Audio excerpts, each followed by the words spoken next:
لا تدری لعل اللہ يحدث بعد ذلك امرا۔ تم نہیں جانتے، شاید اس کے بعد اللہ کوئی صورت پیدا کر دے۔ اس آیت کا پیغام: انسان کے معاملات دشوار ہوتے چلے جاتے ہیں، یہاں تک کہ وہ یہ گمان کر بیٹھتا ہے کہ اب کچھ بھی بھلا ہونے والا نہیں ہے۔ پھر دیکھتے ہی دیکھتے اللہ کی طرف سے آسانیاں پیدا ہونا شروع ہو جاتی ہیں۔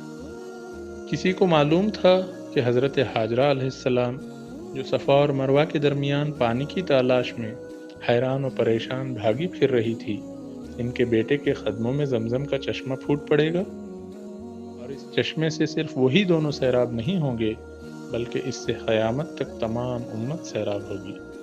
اسی طرح اللہ پلک جھپکتے حالات تبدیل کر دیتا ہے۔ آزمائش وقتی ہوتی ہے، وہ ہمیشہ ہمیشہ کے لیے نہیں آتی۔ امام ابن القیم علیہ رحمہ اس سے ملتی جلتی بات فرماتے تھے: جب بھی ہم پر سخت مراحل آتے تھے، ہم سمجھتے تھے کہ اب سب کچھ ختم ہو گیا، اور آج وہ سب کچھ پرانی یادیں بن چکی ہیں۔ لہٰذا کبھی مایوس نہ ہونا، اپنے رب پر کامل یقین رکھنا، کشادگی اور بہتر حالات کی امید رکھنا، یہ بھی ایک عظیم عبادت ہے۔